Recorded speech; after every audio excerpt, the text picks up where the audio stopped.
they have weaponized state institutions. They have weaponized the DCI. They have weaponized the EACC.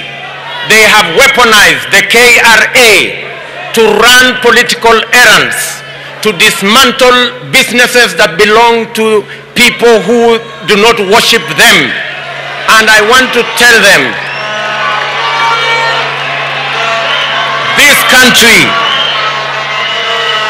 will change. On our first day, we will free the DCI. We will free the KRA from state capture. We will make sure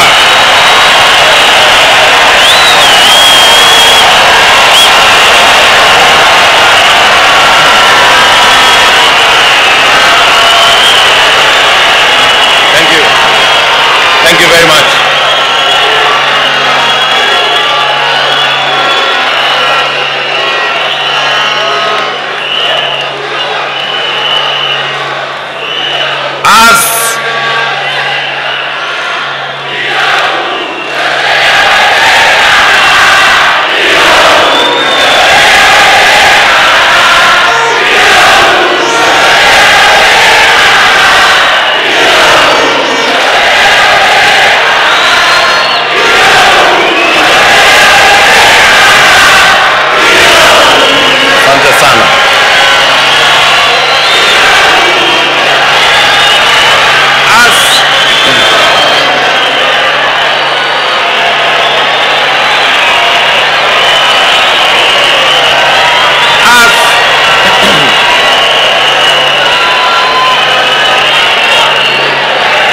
I want to say,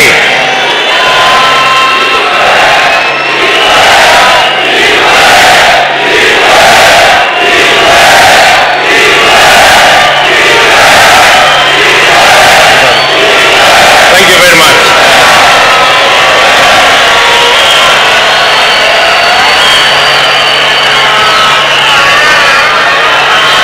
They have weaponized the DCI, the EACC and the KRA to run political errands.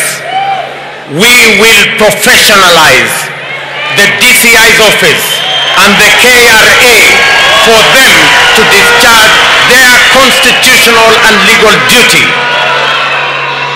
On the first day, we will appoint an accounting officer for the IG and the DCI, so that going forward, the DCI and the IG will have financial independence and they will never again depend on the office of the president for them to discharge their responsibility.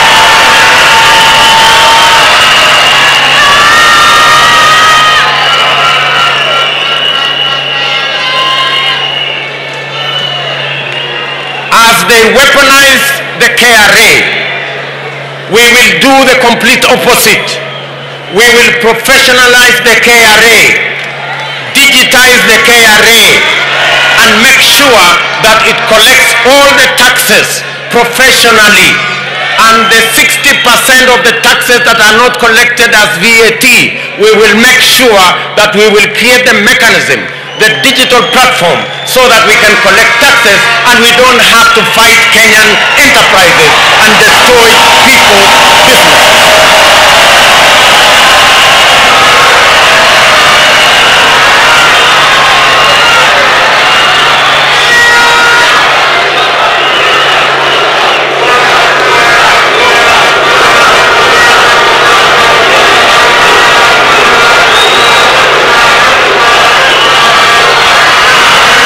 Thank you very much. Our competitors have proposed that they want to change the constitution so that they can make the judiciary to be subservient and to be accountable and to be answerable to the executive. We want to tell our competitors, we will do the complete opposite.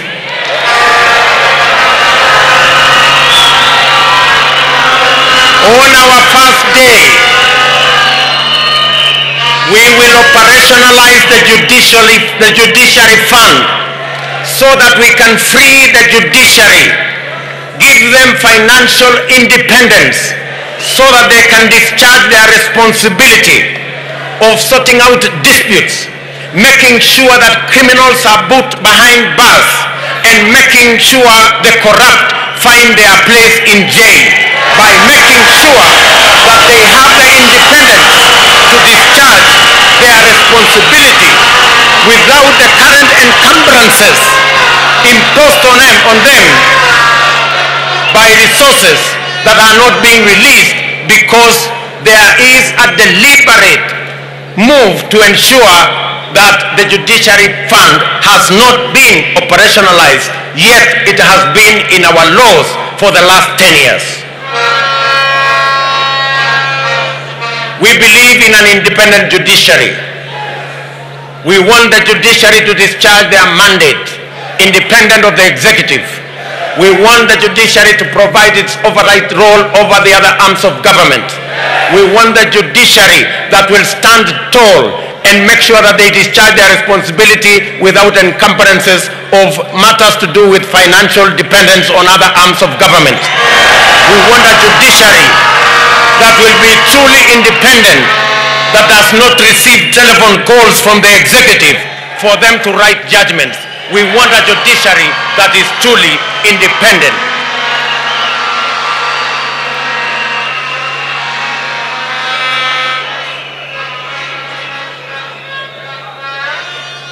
Good people, agriculture will be on the ballot in this election. Our competitors are the masters of monopolies. They are the agents of conflict of interest. They are the agents of state capture. And we must free this country and our agriculture from cartels and brokers.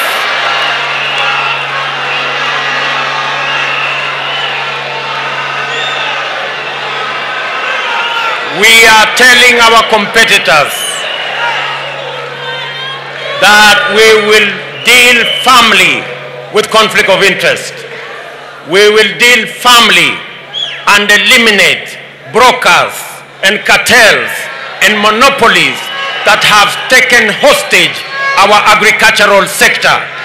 And we will make sure that every farmer has access to quality seeds, has access to subsidized fertilizer, have access to markets, have access to good prices, and they have access to government support so that they can produce food for our nation, so that every farmer can earn a decent earning for their produce, and we can reduce the cost of living and make sure that every Kenyan has disposable income, and we can grow our economy, pay our taxes, and stop begging loans and debts from other countries, because we can stand up for ourselves.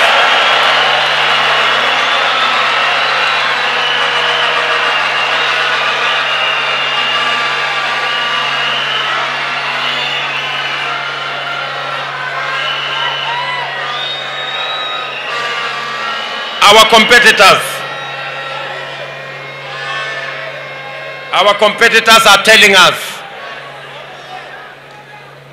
that it is okay to have debt. Our competitors are telling us every country has debt. Yes, we agree every country has debt. But good people, we can do better. We can think better to be able to grow our own revenues, and we must not be slaves of debt from any place or any country. Debt must be the last resort.